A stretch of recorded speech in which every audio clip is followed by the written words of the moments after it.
Philip to Evelyn, 1 July 1945. My sweet, sorry I didn't get to write to you during the last few days of time, but I was in London on pass, and somehow I didn't get around to writing. However, I have a few items of good news that should more or less repay you for my lapse. But first, about London. I was only on 48-hour pass, it being only 2 weeks since I had 72 hours at Walton-on-Naze. This time I didn't go to the Turkish bath, remembering that last time I did so I wound up in hospital. Instead, I went again to Covent Garden. Nor will I pretend that I didn't have an object in mind. A recent letter of yours telling me that you saw Sonia Henney in It's a Pleasure, which moved you to remark that you just love to dance, and that when I come home we will practice and practice until we are almost as good, reminded me that I hadn't danced since the company party in Norwich in November 1943. I got to wondering whether or not I still remembered how to dance, so I made up my mind that I was going to Covent Garden to dance, if I still could. The floor was very crowded as usual, but there must have been at least 3 girls to every man, and a whole flock of them were watching from the sidelines. After a hasty look round, I dare not look too long lest I weaken my resolve, I spied a girl with a lovely face, very dark and beautiful, so I asked her to dance. I hadn't danced more than a half-dozen steps with her, though, when I was heartily sorry I had picked her. She was heavy and clumsy, and it was like pushing a dead weight around. I didn't ask her again. Then I noticed a young chick, about 18, leaning against the wall in the background. She was built pretty much on your lines, Chippy, and even had a slight facial resemblance to you, but it was the fresh, demure look of her that attracted me. I decided to ask her next. In the meantime, I had to go to the men's room. When I came out, she was gone. I guess I got discouraged, because the next thing I knew, I was up in the balcony, watching. A little while later, on glancing around, I noticed, half around the balcony, a girl that looked like she might be the one I had missed. I walked around to investigate. Sure enough, it was her. She was sitting beside her sister, I learned later, watching the dancers. When I asked her to dance, she looked surprised, probably because one doesn't ask a girl way up in the balcony to dance. But she came along willingly enough. This time it was a different story. She was light as a feather on her feet, and while she was far from an experienced dancer, she made up for her inexperience by her grace and lightness. Moreover, she flattered my masculine ego by remarking that she liked dancing with me because I was easy to follow. Ahem. Well, that was good enough for me, and it was evidently good enough for her, so we had the rest of the dances together. You will be happy to know, sweet, that I managed plenty okay, with all kinds of rhythms. Tangos, rumbas, swing, waltz, merely by adapting my old straight step to the tempo. When I tried to swing out, though, I found that my partner just didn't know how to jitterbug, but I got around that by speeding up my dancing and double-stepping. That she understood, and that, honey, should give you a pretty good indication that while I may be a bit rusty in my dancing, I haven't altogether forgotten how. As for that practicing, just you ask me, baby, just you ask. The next day I spent mostly in the movies. I saw Princess and the Pirate and loved the surprise ending, and Virginia Mayo, and Thunderhead, Son of Flicka, which was a beautiful and interesting picture, even if it did lack a plot. At the Hans Crescent, where I went to get a bunk for the night, I ran into a friend from the base here. His name is Bernard Rothschild. He's a native of San Antonio, Texas, and a hell of a nice guy. Did I tell you that Marty Weinstein was transferred and is destined for the Air Force of Occupation in Germany?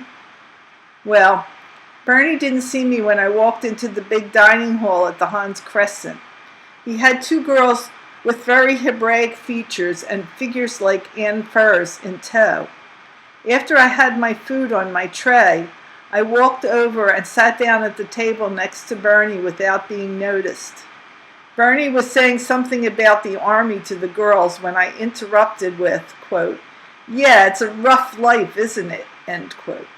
He looked around quickly to see who the fresh guy was, but his features relaxed into a smile when he recognized me. Naturally, I was introduced to the girls, who did terrible things with their lipsticks, Connie and Faye Gottlieb. They had come up to the dance at the club with Bernie and were having a bite during the intermission. We talked a while and then went into the ballroom when the music started. Strangely enough, I wasn't in the mood for dancing that night, or my natural backwardness was reasserting itself, because I sat down to watch. The band was GI and very good, but I made no attempt at dancing. Not, that is, until a cute little blonde came over at the end of a number, which she had been dancing to with the GI, and parked herself in the chair next to mine. When I took out my cigarettes, I naturally offered her one. She accepted and seemed to take it as a signal to start up a conversation. I learned before long that she was Scotch, but was working in London. She was very friendly and very cute and reminded me a little of Sonia Henney when she smiled. I told her she looked a little Swede. That's when she told me she was Scotch and that her name was Barry McNeil. Only the way she pronounced it, it came out as Borri. When the band started to play Stardust, I asked her to dance. She was a good little dancer too, but in spite of her tininess, not quite as light or graceful as the other girl, whose name incidentally was Nora Randall. However, we got along very well together, and I did enjoy myself. When the dance was over, Bernie asked me if I would like to go along to the Gottliebs with him and the girls and keep him company on the way back. It was quite a long way. I was wide awake and it was still light out, and the prospect of going to bed just then wasn't particularly appealing. So I said I'd be glad to. I met Mr. and Mrs. Gottlieb, had tea and cake with them, and discussed actors and actresses with the girls. We only stayed about an hour or so and then started back. It was about 10 o'clock when I finally hit the sack, but by this time I was ready for it. The next day I went to the movies in the morning after breakfasting with Bernie. I tried to get him to come along, but he doesn't care much for movies and preferred to browse around. Before I left him, though, we made a date to meet at the Piccadilly Hotel at 4 o'clock when there was a tea dance. I went to the Odeon to see I'll Be Seeing You, mainly because I wanted to get my first look at Shirley Temple since she grew up. I used to love her as a kid. It proved to be a very different sort of picture. I enjoyed Ginger Rogers and Joseph Cotton. Shirley is a very cute and attractive young lady. No argument about that. But her acting struck me as being noticeably self-conscious. The crying scenes were quite too forced to be anything but embarrassing, and I have a hunch that Shirley is through with dramatic roles. I can't understand why they don't cast her in a musical. She is certainly trained for it, and her good looks are most appealing. The tea dance was an experience. The room where the dance was held is on the order of our own hotel clubs. The small dance floor was surrounded by tables, and 5 musicians held forth on the small stage. The violinist, who was very good, was assisted by a drummer, bass, sax, and piano. They played very nice music: gypsy, Latin rhythms, Viennese waltzes, swing, everything. The lighting was provided by ornate wall fixtures that gave off a pinkish glow that had the effect of neutralizing the gal's makeup. Bernie was waiting for me, and we went in. The first thing I noticed after being seated and looking about was the evident, quote, class, end quote, of the women who, here too, were greatly in the majority. On closer inspection, however, and by close observation of their actions, mannerisms, and comportment when talking to the men who danced with them, I recognized them for what they were: the notorious Piccadilly Commandos, the high-priced variety. In spite of the fact that only about a fifth of the Americans remain in England, they still seem to do all right for themselves. Sorry, honey, but the boys are yelling for me to put the lights out. Good night, sweetheart. 2 July 1945. Hello again, Chippy. I'll continue with my narrative now, 'cause outside of putting in a busy day, there isn't anything more to report. There wasn't any fresh mail today either. Now, where was I? I see I was talking about the tea dance and the commandos, but there isn't much more to tell. Bernie and I had sandwiches, tea and cakes, the latter being very fancy for England and tasty. Bernie danced a few dances with different girls while I chewed the fat with a lieutenant who joined us at table. So I killed the few hours remaining till train time. So much for that. Now for the news I promised you at the beginning of this letter. First and most important, I am no longer on the alert for transfer. Major Woolsey told me the glad tidings as soon as I set foot in the orderly room in the morning. The way things stand now, I'm a cinch to be home in November at the very latest. Unless, of course, the Army decides to give us, in the service group, another, quote, screwing, unquote. Pardon the expression, honey, I don't know a nicer word that would fit. The fighter group boys on our base just were awarded their 7th Battle Participation Award today, which automatically makes every one of them eligible for discharge from the Army. And we have been working side by side with them these past 2 years, usually doing the heavier and more important maintenance on the planes. And we have 35 points less than they. It means the difference between getting out of the Army in a few months or sweating out the Pacific War.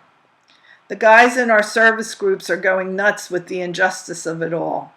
Some of the fellows have written to tell their congressmen about it.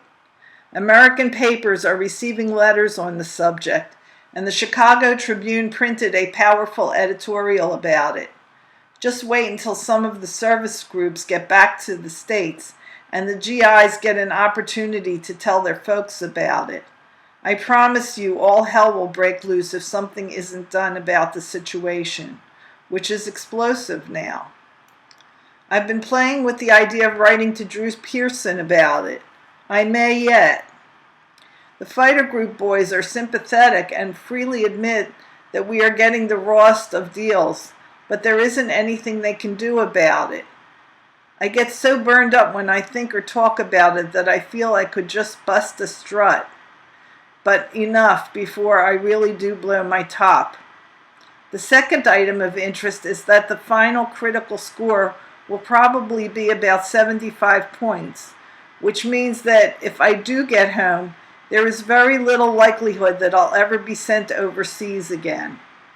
By November, I'll have a current total of 81 points, which should be enough to get me out of the Army a few months later. Altogether, honey, this business about BP stars notwithstanding, I'm pretty optimistic about my chances, aren't you? Item number 3. Now that I'm no longer alerted, I'm eligible for furlough. I expect to leave on 12 July and return on the 20th. I haven't quite decided what to do yet or where to go, but I'm playing with the idea of going down to the south coast to the lovely seashore resort of Torquay for the first few days, and then to Yorkshire to spend the rest of my holiday with the Davies. Item number 4. I'm pretty flush at the moment, having held on to my money pretty well here of late, abetted by the fact that I won a few pounds at cards. My original intention was to send you the money to pay for those last few dresses you bought after I returned from furlough. But I've decided that rather than risk spending it, I'll send off $130 tomorrow and get by on the remainder. I hope you find no fault with this arrangement, honey. Well, Chippy, it's getting late again, and I think I've covered just about everything, except I love you so much, baby, that I get all trembly whenever I think that our long looked forward to reunion may be imminent, and certainly cannot be more than a few months away. Chippy, if you could only know how sweet you are in my thoughts and heart and mind. Here's a kiss for you, darling. Give the pumpkin a good squeeze for me, and after you've delivered my kiss to her, tell her yet once again that I love her very much.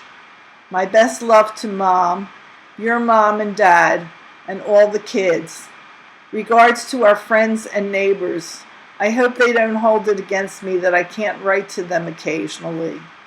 Tell Dottie I received her letter of 19 June, noted the contents, and will make a real effort to answer her soon. In closing, here's another kiss for you, my love, my lovely. Expectantly, your Phil.